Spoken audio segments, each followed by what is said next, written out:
Hi friends, ఎగువ అహోబిలంలో వేంచేసి ఉన్న మూల విరాట్టు ఉగ్ర నరసింహస్వామి. ఈ దారి మొత్తం కూడా ఇలా పచ్చని చెట్లతో మనకెంతో ఆహ్లాదాన్ని కలిగిస్తుంది. దిగువ అహోబిల క్షేత్రాన్ని దర్శించి ఉన్న తర్వాత మనం వెళ్ళవలసిన ప్రదేశం ఎగువ అహోబిల క్షేత్రం. ఇక్కడ మూల విరాట్టు ఉగ్ర నరసింహస్వామి, అహోబిల నరసింహస్వామి, ఓబిలేశుడు అని కూడా పిలుస్తారు. ఇది వచ్చేసి గరుడాద్రి వేదాద్రి పర్వతం మధ్యన ఈ అహోబిల క్షేత్రం కలదు. మీరు చూస్తున్నది వేదాద్రి పర్వతము. ఇక్కడ ప్రహ్లాదుడు బడి అని కూడా అంటారు. ఈ ప్రదేశం మొత్తం కూడా విస్తారమైన పర్వతము. బల్లపరుపు మీద చిన్న చిన్న అక్షరాలు కనిపిస్తాయి. అహోబిల నరసింహస్వామి శ్రీరాముల వారు పంచామృత స్తోత్రము ఆరాధించినాడు. కావున సీతా లక్ష్మణ సమేతంగా రాముల వారి విగ్రహాలు ఉన్నవి.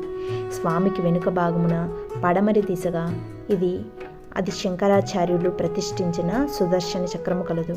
ఈ ప్రక్క భాగమున చెంచులక్ష్మి సన్నిధి కలదు. ఈ గుడి అందు స్వామివారు గృహలోపల మనకు దర్శనమిస్తారు.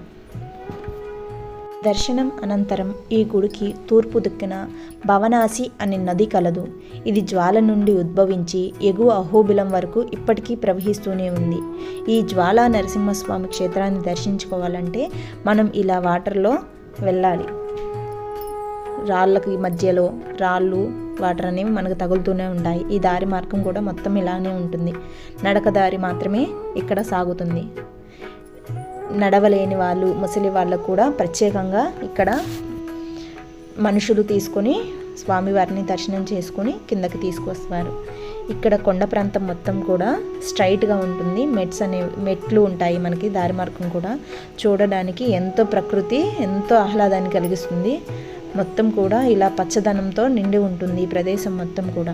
ఇక్కడ వెళ్ళే దారిలో వరాహ నరసింహస్వామిని మనం దర్శనం చేసుకోవచ్చు. ఆ తర్వాత కొండ ప్రాంతం మొత్తం కూడా ఇలా స్ట్రైట్గా ఉంటుంది.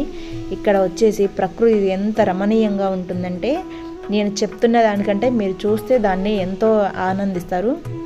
వాటర్ ఫాల్స్ అవన్నీ చాలా బాగుంటాయి. ఇక్కడ వచ్చేసి పైన ఉగ్ర నరసింహస్వామి మీకు కనిపిస్తుంది కదా, కొంచెం అదిగోండి అక్కడ ఉగ్ర నరసింహస్వామి ఉంటారు.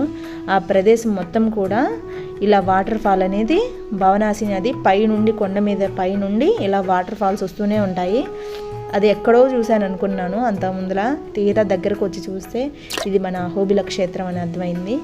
నేనైతే చాలా హ్యాపీ ఫీల్ అయ్యాను. మీరు కూడా ఇక్కడికి రండి, ఈ ప్రకృతిని ఎంజాయ్ చేయండి.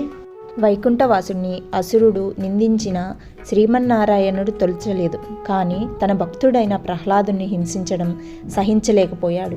అందుకే హరి నరహరిగా ఆవిర్భవించి ప్రహ్లాదుని కొరకు స్తంభంలో వెలిసి ప్రహ్లాదుని మాట సత్యం చేసి అతి భయంకరమైన రూపాన్ని హిరణ్యకశిపుడు వక్షాన్ని చీల్చి సంహారం చేసినందున ఈ ప్రదేశం జ్వాలా నరసింహుడిగా వ్యవహరిస్తారు. ఇక్కడ వచ్చేసి వాటర్ ఫాల్స్ అలా పడుతూ ఉంటాయి. ఎక్కడో చూసిన ఫీలింగ్ ఉంది, కానీ తీరా ఇక్కడికి వచ్చి చూసిన తర్వాత చాలా హ్యాపీ ఫీల్ అయ్యాం. ఇది వచ్చేసి నరసింహస్వామి చేతులు కడుక్కున్నాడు. హిరణ్యకశిపుని కడుపు చీల్చిన తర్వాత ఇక్కడ చేతులు కడుక్కున్నాడంట. ఈ ప్రదేశం మొత్తం కూడా ఎర్రగా ఉంటుంది. మనకి ఇక్కడ పైనుండి చూసినట్లయితే మనకు ఉగ్రస్తంభం కనిపిస్తుంది. ఎక్కడో పైన ఉంటుంది, అది జెండా రూపంలో మనకి కంటికి కనిపిస్తుంది. కొంచెం మాత్రమే కనిపిస్తుంది. ఇక్కడికి పైకి చేరుకోవాలంటే ఇంకా 2 కిలోమీటర్స్ ఉంటుంది. అది స్ట్రైట్గా కొండ మీదకి ఎక్కినట్టు ఉంటుంది. ఈ ప్రదేశం మొత్తం కూడా మేము వెళ్ళలేకపోయాము. చూస్తున్నారు కదా, మీకు పైన లైట్గా జెండా కనిపిస్తుంది. ఆ ప్రదేశమే ఉగ్రస్తంభం అంటారు. ఈ ప్రదేశం అయితే చాలా ఎంజాయ్ చేసాము. వెళ్ళవలసిన వాళ్ళు ఎవరైనా ఉంటే 2-3 డేస్ ప్లాన్ వేసుకొని ఈ క్షేత్రాన్ని దర్శించుకోవచ్చు. చాలా అంటే చాలా బాగుంటుంది. ప్రతి ఒక్కరు వెళ్ళాలని కోరుకుంటున్నాను. Thank you for watching. Please subscribe my channel. Thank you.